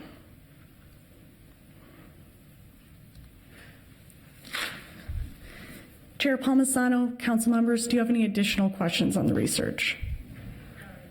Okay, if you do, feel free to reach out to me directly. Happy to go through that with you. And I'm going to turn it back over to Tom. Thank you so much. Okay, now I'm going to go through some of the areas that we think that were significant clusters of findings and those sorts of things. Before we do, I just want to comment on that last section. I think what that showed us is that there are three distinct groups who process information differently and who need different levels of information. So I'll point out in the upcoming slides where some of that has factored into our thinking. And the first one is email communication. This just jumped out at us because there are more than 150 options for me to subscribe to emails from the city, which seemed overwhelming just on the sheer number of choices. And so we think there's a real opportunity here to make an improvement. And this might be an area where you might want to have this city communications department have some oversight, or at least a role in consulting with people on how email is used. It seems like most people use govdelivery.com, which is a very powerful tool and has lots of things built into it to help you evaluate its effectiveness. But we don't see a lot of people looking at open rates, or is there duplication, or is the content consistent from one department to another, or from one email to another? Everybody's kind of doing their own thing. So to us, this is a big opportunity for you to take a data-driven information source, look at it more intently, and make some really good decisions about, are we really reaching people and giving them the right kind of information they need? And remember, people want information in three buckets. The stuff it's critical for me to know. Can I get to work? Is the sidewalk going to be shoveled? Am I going to get a fine? And then there's things that are important to know, and then there are things that are nice to know. There's kind of those three buckets that people like information. And it's important to really pay attention to this channel, because we heard people want more personalized communication, and email, with its opt-in feature and its ability to write to specific people and identify who you're sending an email to, it's a powerful medium to do that. So we think that's a big opportunity that could benefit from having somebody be in charge of it. Mr. Jolly, so do you mean like having one centralized way for people, for residents or users of city, people who come to our city even, to sign up for different categories of alerts or communications in some way, and to have some central organization of that? Chair Palmisano, that is correct. I don't know if it's one way, but right now most departments use the Gov delivery system. Yep. We didn't really look into that sort of thing, but I think it would be important to have somebody assessing the whole package and being able to go deep and maybe evaluate, because we all get email, right? Do we open all our email? Right. I don't. So it's really, I think, an opportunity to see, are we really using this vehicle and this channel well or not? So to have some oversight into helping people evaluate that, or maybe even a central department, the central communications, kind of evaluating each department and how they're doing and guiding them along their use of it, so they aren't over emailing people and that sort of thing. Thank you. All right, next is visual identity. So this is really branding, brand identity. It's what people see, and to some degree what they read and experience. The first bullet point is about the city logo. We know that the city logo was updated a few years ago, and we had some graphic experts at the firm evaluate it, and it's modern, it's appealing, it functions well as a city logo. A while ago, I actually did a study of city branding, and it seems like most cities rely on some architectural icon or some natural resource image that speaks to their city. So that's very common. Some cities are moving away from imagery and just using type and color. Boston was one of those cities, in fact, that I just recently was talking to somebody about. They have moved away from that sort of thing. In some of our interviews, some concern came up that, does this logo, is it representative of our city? Does it resonate with our residents? And that didn't come up anywhere else, and we didn't hear that in our residents survey, although we didn't specifically ask that. So we don't really make a judgment about that imagery in your logo. We know that the city has a lot of equity in City of Lakes and the imagery that goes along with the lake. So it's certainly an area to look at. But on the flip side of that, we did find that a lot of the city's goals and its vision and mission along equity and inclusion is very much included in what you say about yourself, like especially social media channels that rang through. So sometimes those sorts of things that are in missions and values can be communicated in other ways. We also saw that lots of departments initiate a new program or idea and they want to create a logo. And so there's lots of different logos.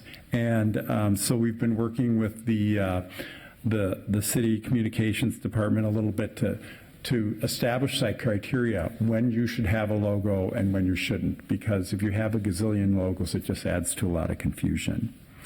When we looked at the visual branding system, there's a certain sea of sameness that goes with all the materials produced by the city, and that's a good thing because that's consistency. But we're suggesting, because of the research, that maybe there's more of a tiered through color or some other means of design. You know, here's a piece of information you need to know, pay attention. Here's something that's more nice to know. You can visually communicate some of those clues as well. We think there's an opportunity to enhance the brand architecture, and what that means is to really add, why is branding important?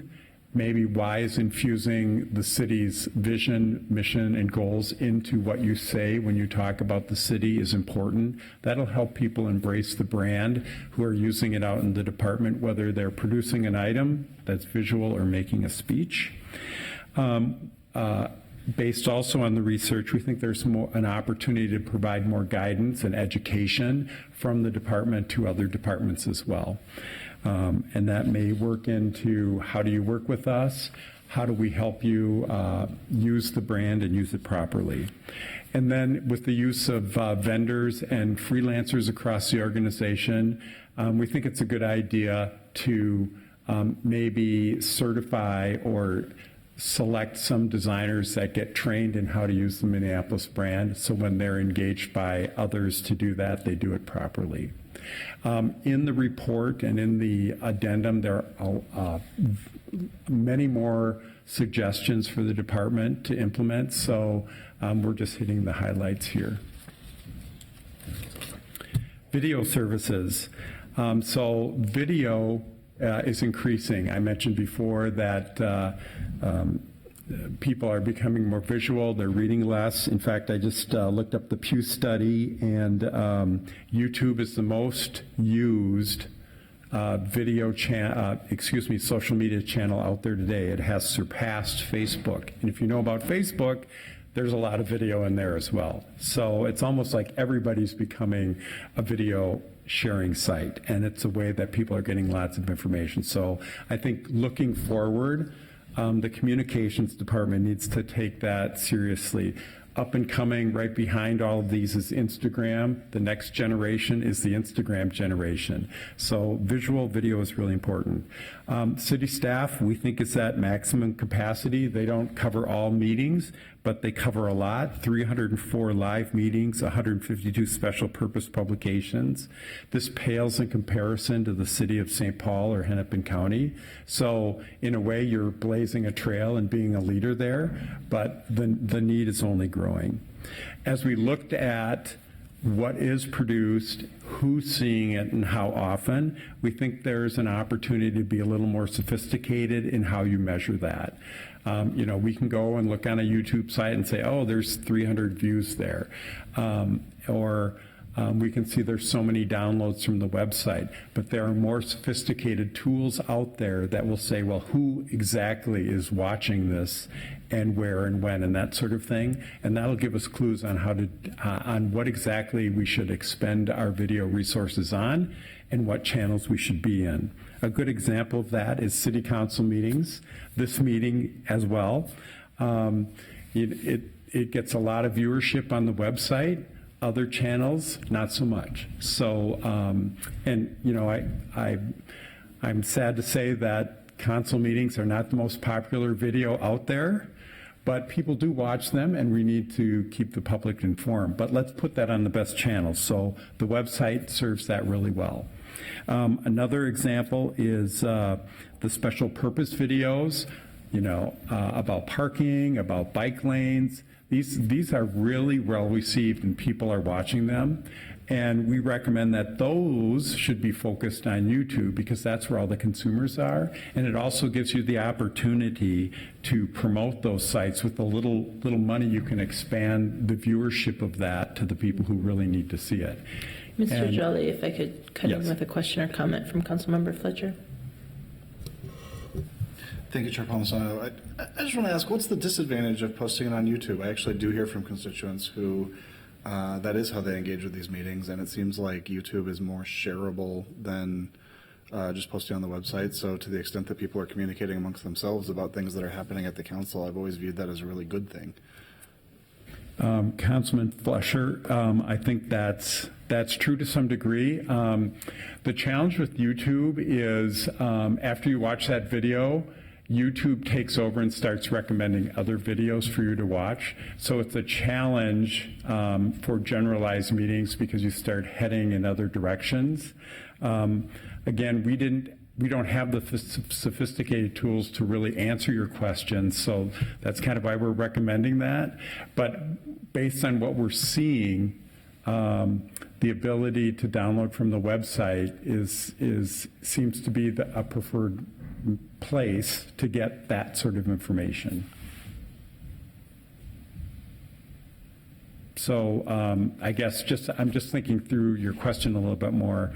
So what we're seeing is more people go to the city website to see it, not to YouTube right now. Maybe you've heard otherwise, and we'd have to look into that to really drill down on that a little bit more. Okay? Thank you. Next slide is social media. So there are obviously city-run channels, but there's a lot of other channels run by departments and initiatives as well, and they're all over the place. I think there's in excess of 20, and many of them have been started but then not kept up, or are grossly out of date, or just abandoned altogether. And so that's a problem. And I think it's born out of just the nature of social media. People perceive social media to be free and easy to do. So oftentimes people start, they jump in, they do something, but then they don't have the resources, the time, or whatever to keep up with it. And so we're really recommending that this is an area too where you pay closer attention to all of those channels and basically divide it into two groups. Really have as many departments as possible to post their social media through city managed sites, and only to allow one-off sites when an entity or department is willing to make the needed investment in time and resources to keep it up to date and keep it moving. An important factor of all of these social media channels is as algorithms change. I think you may have heard this, but like Google is now giving preference to channels that do paid media. So if you establish a site and you don't spend any money on Google to promote it, you will drop in search engine rankings. The other aspect of social media is that you can't rely on organic viewership anymore because of those algorithm changes.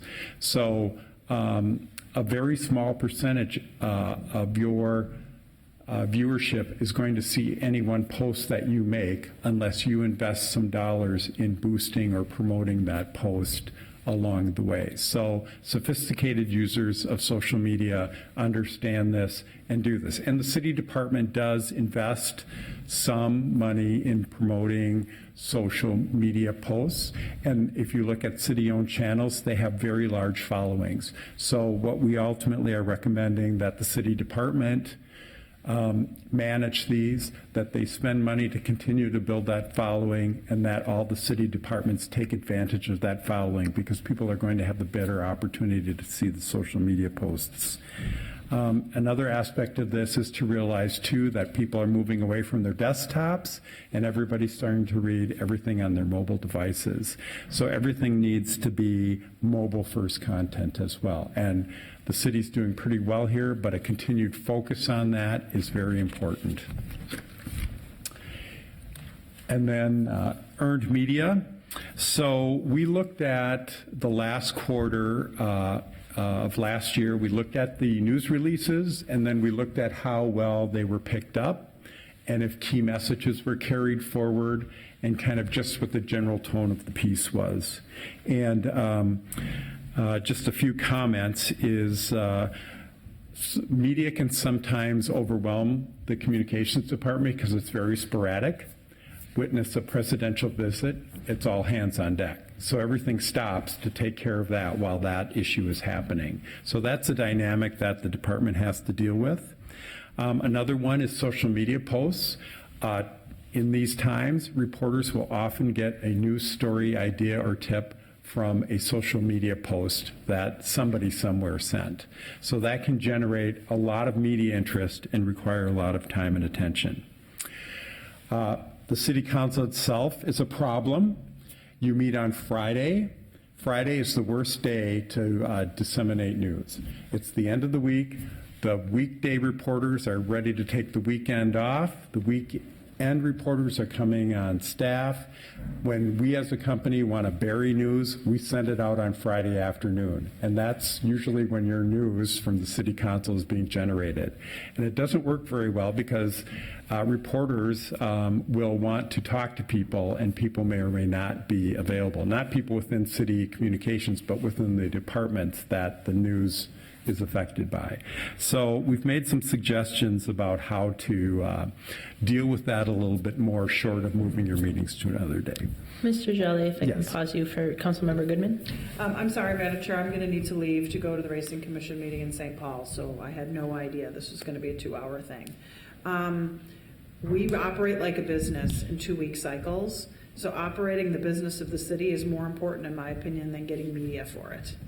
So I would urge us to not jump to how do we do things to get more media, but to focus on how do we do things in an orderly way. This isn't like the legislature where we meet every 3 months or 5 months for a whole year. I mean, we have a cycle. We have all sorts of business items, contracts to be approved, quasi-judicial decisions that have timelines. And so I hope we're not seriously considering changing when the city council meeting is to accommodate getting more media. That in and of itself would be a really interesting story that I bet a lot of media people would be interested in hearing about. So I'd jump in because I feel like doing the business of the city is the most important thing, and then how we communicate with everyone else is the second most important thing. Maybe fifth most important thing, actually. Councilmember Goodman, thank you for that comment. I wasn't suggesting that you move your meeting. I guess I was being a little flip with that. But what we are recommending is that maybe using embargoes, briefing people in advance, and trying to help the media understand what's coming and be prepared for it.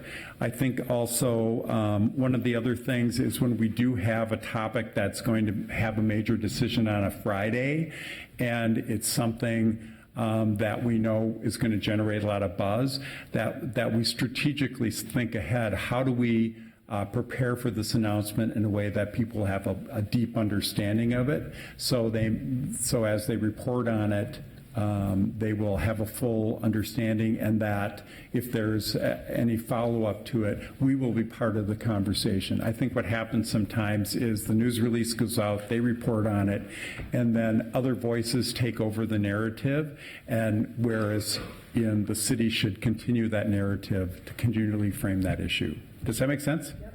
Okay.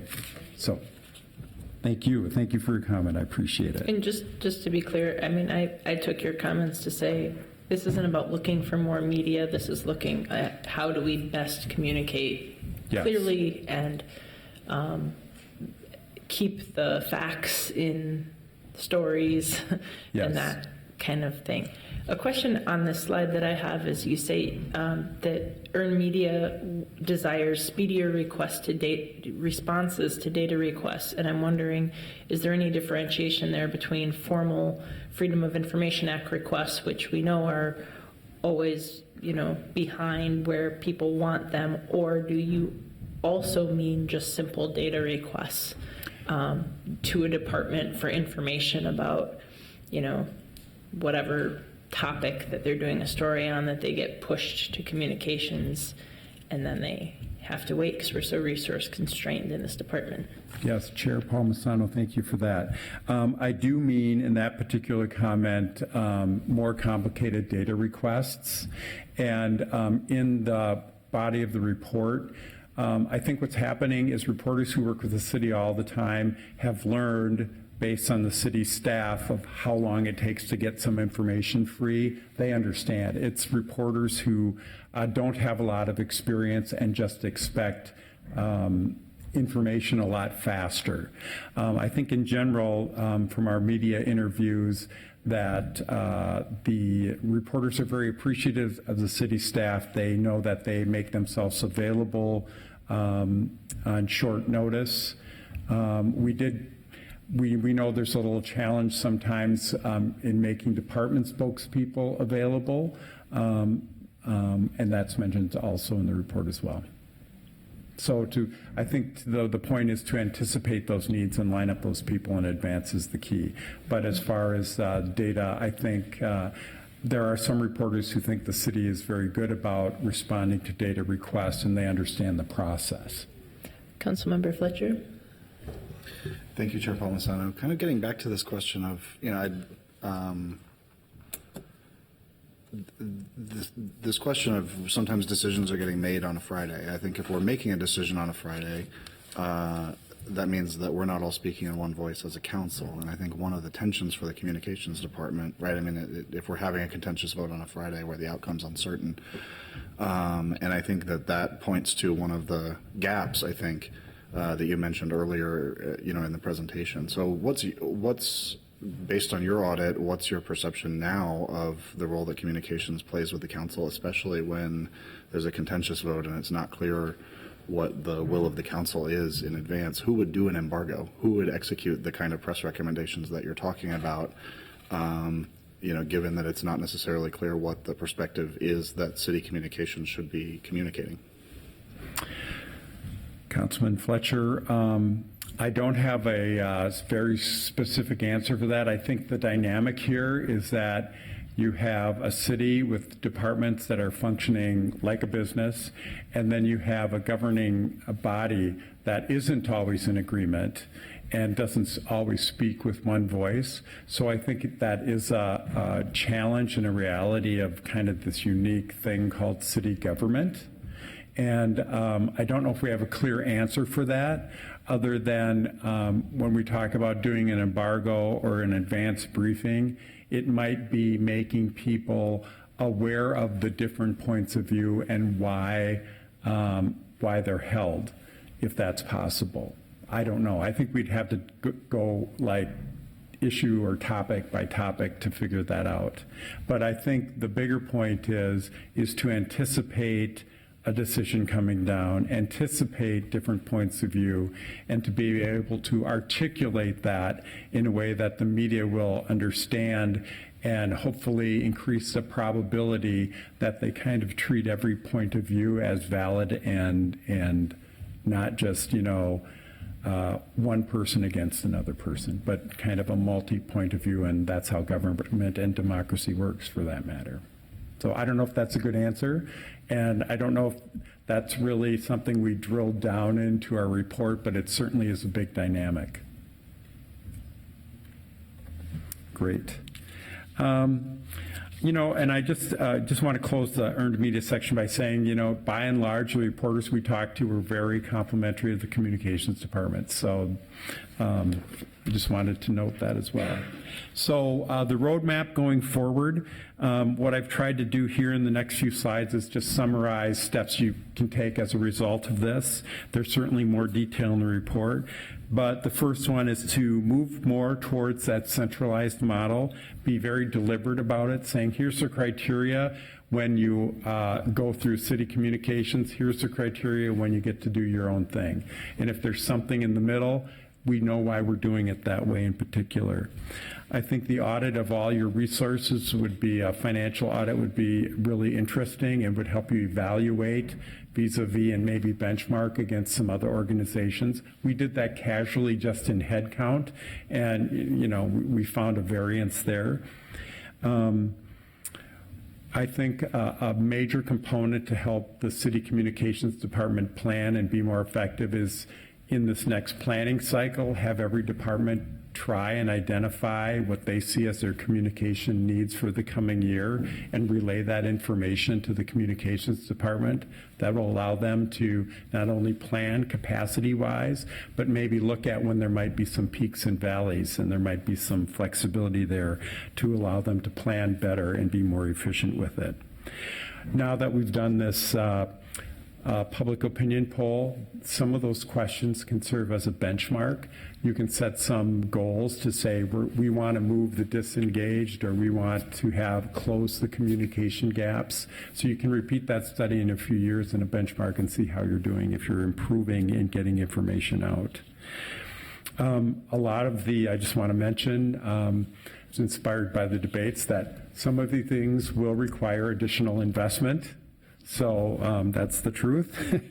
We think moving towards the in-house agency model will serve you well. So some of the details for doing that are down there as well. Page 24, we think there's a benefit to thinking about when you push information out, both in content or where you're pushing it out, the three buckets. The crucial to know, the need to know, the nice to know, and think about our three audience types that are out there, and are we writing our information to them as well. And then also looking at how to make that information more personally delivered. Obviously, email and social channels are very powerful to do that. So continue moving in that direction, and actually it benefits you when you think about it. If you're distributing all your information through the mass media, that's going through somebody else is basically telling your story for you. But email, social media, you get to tell your own story and you get to tell it the way you want. So it just makes sense to move more information that way. We outlined some ideas on how to strengthen the city's brand architecture and that branding component. On page 25, outlined some ideas for social media, and if you look into the plan, there's a chart that defines how to implement a city-directed social media channel and when and what to do when you allow others to do their own thing. There are probably some audiences that are very niche, and it might make sense to let them have their own social media channel. They appeal to a very small segment of the population, but that's a decision to be made. I think you need to eliminate the channels that haven't been kept up or that people aren't willing to support, and to make sure that everybody follows the brand guidelines. There is some non-compliance out there in the social media realm. And then also looking at more visual media for social media, and we make recommendations for whenever you're producing video, the broadcast format is horizontal, but the social media is vertical, so to pay attention. We detail some of those things, as well as using lightweight motion instead of full video, just ways to produce more content that people want to watch that doesn't cost as much money. And then on page 26, just some earned media information. And as we look through some of your materials, media are busy, so there's lots of ways to capture more information and give them attention through links and bullet points, and presenting news more in the fashion of here's news you can use as a citizen, tips and tactics, those sorts of things. Providing visual assets. Media is becoming more visual. If you go to the Star Tribune, you know, almost every story now has a video component, so we want to provide more visuals. In timing matters, we found that sometimes people want to get all their information out at once, and there might be 2 news releases going out in one day, and the media generally don't have the capacity for that, so staggering things and thinking about timing. And then probably the most important thing in social media is don't let your news be an afterthought. When you have a big initiative like 2040 or Neighborhoods 2020, you know, create enough margin so that the communications department can strategize a rollout of the plan so people have deep understanding, and that those concepts and ideas get full airing in the media and through your social media channels and others, and almost look at it like you know, a strategy and a campaign to really foster understanding of these concepts. Because if you don't do that and you just throw the news out there, what happens is you make your news susceptible to other people picking up the narrative and telling the story, and probably not the way you want it told. So thank you. That's it for the summary report. There is more detail in the summary report in your packet, as well as the attached PowerPoints as well. So if you have any questions, we're happy to answer them now or into the future. We'll be available to do that. Thank you. I want to assure my colleagues that there will be a lot of follow-up to this audit. I appreciate knowing that Director Bergstrom certainly agrees with all of these recommendations. They also meaning she agrees with the findings and, you know, the direction that you're going, but you're looking at me funny, so I'm wondering if I shouldn't have said that. Okay. But they will need internal policy conversations both inside and between different departments. Some of these are budget and staffing conversations, whether that's repurposing existing resources or finding new resources. So my office has already reached out to staff about how to initiate the financial audit recommended in this report. I'll pause for other people's comments. Councilmember Fletcher. Thank you, Chair Palmer. I have just 2 questions. They're sort of broad questions about this. One is there's some analysis about sort of issue awareness, and I think implied in that is a sort of a critique and a push to get to 100% on things like 2040 or Neighborhoods 2020. And I'm wondering how much we think, aren't there just some issues that there's a ceiling on how much people are interested in it? And isn't it possible that there's 40% of people who don't think land use impacts them and are never going to pay attention to a story about a land use plan, sort of regardless? I'm just wondering if there's actually a critique, or if actually the communications was very effective at reaching the people who were susceptible to any kind of messaging about that topic. Like, what should our goal be for market awareness of an issue? Chair Palmisano and Councilman Fletcher, thank you so much for that question. So when we looked at those specific initiatives, I can't give you the exact number right off my head, but the majority of people had never even heard of it. So when we look at that, not setting the market standard for that, you want people to at least have heard of it, because then they can make that decision of market penetration where they start to engage in a way and figure out what that means to them. But I think that part of the reason we did this audit is because those abstract topics, you're not even getting past that level of awareness, which is necessary to create those decisions about what it means. Does that answer your question? I mean, kind of. I think I might disagree with how you analyze that, but I understand how you're thinking about it, so thank you. Right. Yeah, I would stay here. So I think if you look in the PowerPoint, you'll see a chart. It gets complex, but it's like, how much do you want to know and what do you know? And there's a gap, and I think it recognizes there's a ceiling to how much people want to know. Yeah. But I think what we saw is almost in every topic, people wanted to know more to some degree. Now, does that answer your question fully? No, but it gives an indication that there is an appetite for more, and it's certainly not 100%, but it's 8%. Especially when you're looking at that active engaged component. And like passive engaged, do they want to know more? Not necessarily, probably as much, but those active engaged, we see that when we broke it down by the initiative awareness of these among the active engaged, it was causing some perceptions of dissatisfaction with the city as a result. You know, it's not having a positive impact, which, you know, it's a city communication. They're not all going to have positive impact, but from that, and then also from what we heard in the audit, there was this desire for more. But with winter sidewalk shoveling, people are all on board. If they're getting enough, they're getting it in a wide variety of channels. So it's that compare and contrast where we got that insight. Thanks. Okay, and I have one other question if you don't mind. My other question, I guess, and one of the things I was maybe hoping this was going to address that I'm still struggling to think through, is that I think there's a traditional sort of division of labor where communications is outgoing messages, and then our neighborhood and community relations department and 311 are incoming, and that those things are kind of divided. But frankly, most of the media that we're now communicating on go both directions.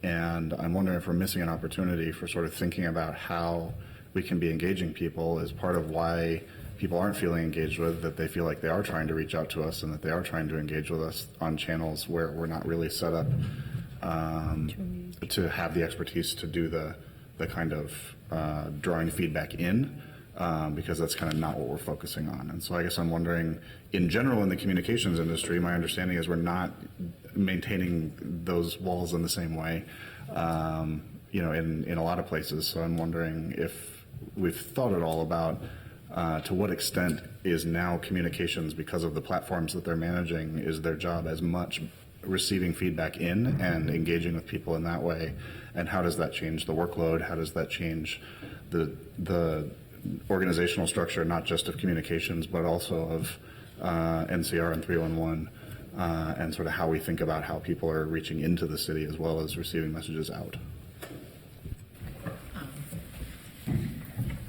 Thank you, Chair Palmisano. Councilmember Fletcher, I feel my digital media strategist, Jordan, channeling me right now. It is absolutely that we are intaking, and we think of, at least in our department, of social media as an engagement tool. But you are correct that in terms of resourcing, we are very much under-resourced. We have built those platforms as a way to reach out and get information to people. And I think we're being very successful. But in terms of the intake back in, we are struggling to keep up with that. But we know that it is powerful, and we know that people do want to both vent in unproductive ways online, and we try to manage around that. And then also intake useful information, which we do our best to keep up with. So you're absolutely correct. And do we have systems in place so that if we post something about an issue and then somebody posts, hey, this isn't going the way you just described it on my block, does that get to 311? Does that get to the department? Do we have a system set up to actually record that feedback and act on it? Chair Palmisano, Councilmember Fletcher, systems is probably not a great, no. I don't think we're set up systematically that way, and we need to be better. We do our best to intake that information and field it off to different departments or 311 or MPD or whoever it might be, and build that conversation at least internally to try to handle it. But it's very scattershot.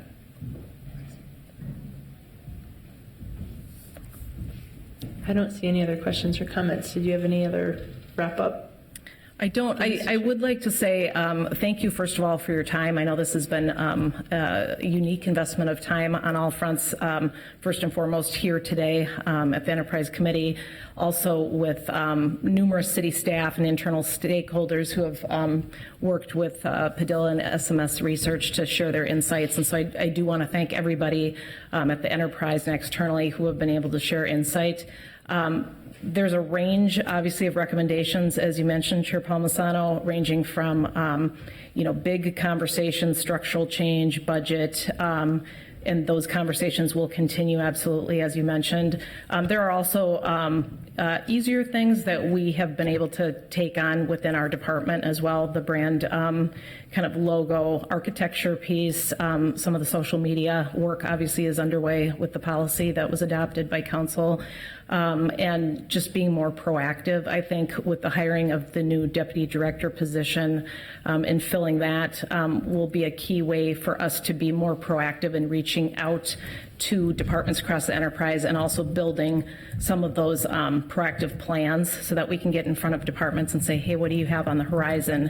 How can we help on some level as best we can with current resources to move that forward? So I am very happy we undertook this, and I'm happy it's concluded, but there's a lot of work to come as well. Thank you. I know that I'll be working with you, Director, to make sure appropriate staff and also the interested council members are part of the work going forward for implementation. And thank you to our partners for your time and for looking at this.